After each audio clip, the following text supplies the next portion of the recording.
about okay, welcome everyone. Welcome to the Green Fingers Wildlife Sanctuary, and today we'll be talking about another species which many people find get a bit skittish about, and we're talking about snakes. Across the world,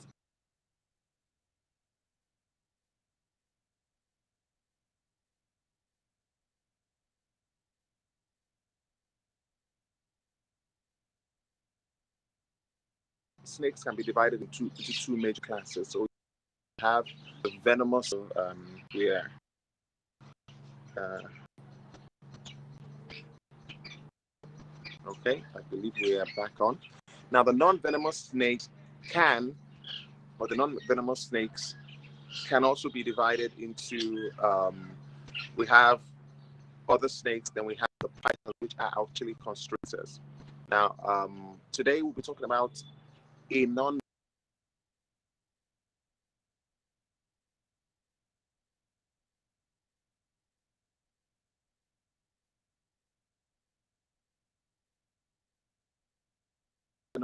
that is also about no other pythons. Python is found. There are two major pythons that can be found in Nigeria, and I'm talking about the African rock python, and I'm talking about the Russian or the ball python. Now, the African rock python can be found all across Africa, and they are one of the biggest snakes we have in the world.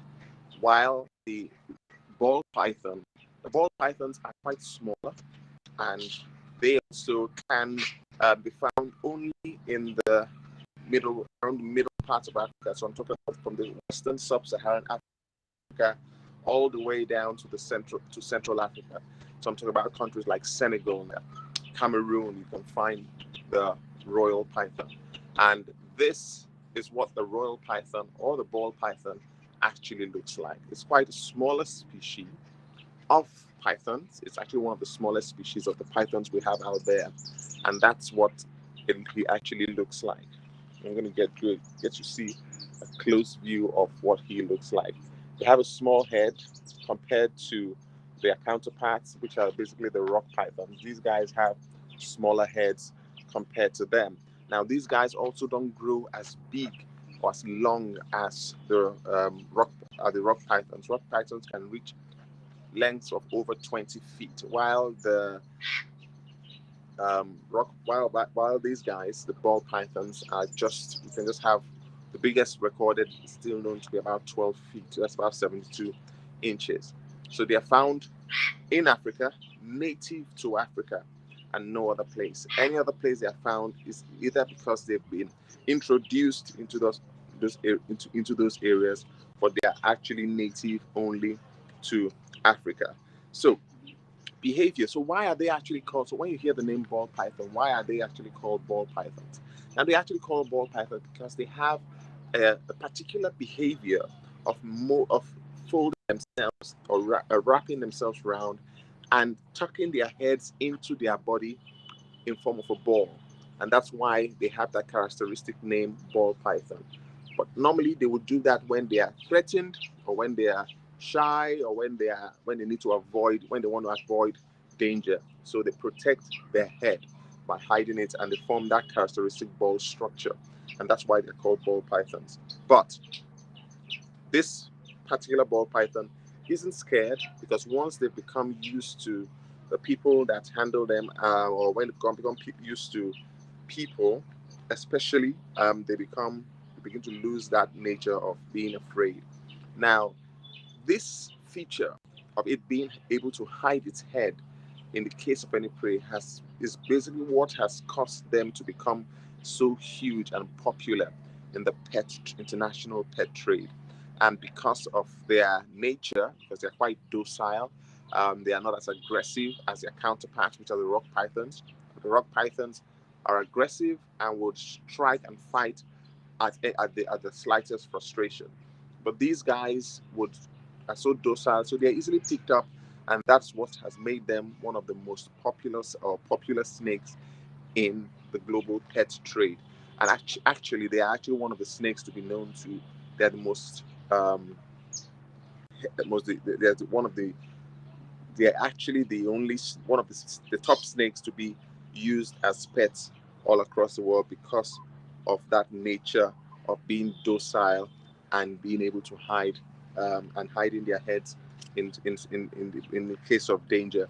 Now in Nigeria, these ball pythons are found around the in the central part of Nigeria along the forest because they actually prefer savanna, open forest, and areas where shrub grow. That's where they are basically found here in Nigeria, and they are actually quite. So there are quite a few things we're going to learn about them, especially when it concerns Nigeria, because there are some quite interesting facts. But let's talk about their status.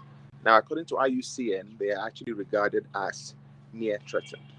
So they've moved away from the part of being least concern, and now they are, because of their their use in the international pet trade, and because of the other factors which I'll be talking about briefly, they are now actually near threatened. So some of these factors that contribute to this loss or reduction in their numbers include things like loss of habitat. Now, especially here in Nigeria, due to the loss of forests, loss of even grasslands, conversion of the urbanization of many parts of the country, you will find that these snakes now have become their numbers are actually rapidly declining because they are actually losing their habitat. And the thing about about places like here in Nigeria, or because of their reputation as snakes, once sighted, they are basically actually killed on sight because people are actually very much afraid of anything that slithers on its belly. Now, one of the things we've talked about right now is habitat. Now, another thing which I have actually touched on earlier is the fact that they are basically used in the international pet trade. So they are being poached for their because they can be sold to different parts of the world and to be used as pets because of their nature.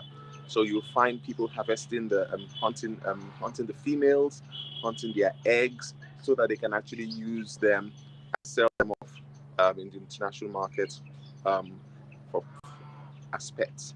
Another way we have basically found out here in Nigeria, and that's one of the things we are currently fighting against, is that people actually kill them for meat. So they are being used as bushmeat, and they are also being used for traditional purposes. Now, these are some of the things that we've seen that these snakes have been exposed to, and that is what is also causing their rapid declines here in Nigeria. So we've talked about poaching for exotic trade. They are hunted for their skin, also hunted for their skin because their skin is basically used in leather. So one of the ways you can help will be to boycott any natural snake skin product, and that will help conserve these species. And they are also using traditional medicine and their habitat loss. Those are the things that have contributed to the decline in their numbers. And I've said in captivity, they are the most popular pet snakes we have in the world. Now, one thing I want us to also look at is that I want us to look at the patterns that we have here um, to understand, so for people to be able to identify.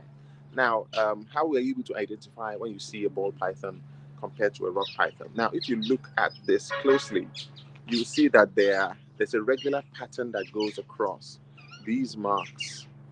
They go across. Now, that's a regular pattern that you find all across ball pythons. Now, you can see that key-like pattern. But that pattern is completely different in a rock python. A rock python has no, the patterns are not regular. They are scattered. And that's one of the ways we can actually identify the difference between a rock python and the ball python. Some ball pythons might be aggressive, meaning a way to defend themselves, especially the ones that are much bigger. But most ball pythons will basically hide their heads just to prevent um, to be picked up by any predator or anyone that wants to harm the animal. So it's important that we understand that these species are very effective. So let me talk about a few things, how they actually help in the ecosystem. Now, they help in controlling most of their diets. Basically, we have small mammals like rats, small birds, and they help to control population of rodents. Now, because of that, and that is quite important, especially in a country like us, like here in Africa, they help in rodent control. Rodents are also known to be one of the major carriers of a lot of zoonotic diseases like we have here in Africa, like Lassa fever. Now, if the population of snakes are reduced, you should expect that there should be a surge or a surge in the rodent population. And think about what that can do to humanity, destruction of even storage, food storage, and think about what rodents will do when their natural predator, the python, is actually taken out of existence. Now, the numbers of ball pythons we have now in Nigeria is still declining, and there's so much we can still do. We must do to be able to conserve them. But here is something very interesting that we must know. Here in Nigeria, there's a part of Nigeria, it's in the southern part of Nigeria, among the Igbos. Now, the rock pythons are worshipped or are highly respected there. Now, whether it's by Christians or non-Christians, Igbos, when they see a rock python in their path, they just pick it up because they're able to pick it up and put it back in a proper place, in a nice place. They do not kill them because they are highly respected, because they feel that because of the way they move, they are closer to the earth, and that gives them protection in those parts of the country. Now, it's also known that if a rock python is being killed, if a ball python is being killed in those areas, what happens is that a burial ceremony, a small burial ceremony is conducted, and the snake is actually placed in a coffin, just like we would have for humans. That is one of the things which protects this kind of species, and those are the kind of cultures that are still relevant in protecting wildlife in Nigeria today. And that in itself could be one of the ways that we could still see the survival of a species like this. Thank you very much. That's all we have for you today, and we hope you're able to join us next time on on this channel. Now, it's important for you to understand that we are not able to do what we are doing or what we do without your support. So you can click on the link below to donate to support our work, and we'll definitely see you next time. Thank you very much, and have a wonderful week. And say goodbye from my friend here. Want to say goodbye? Come on, tell them goodbye. Okay.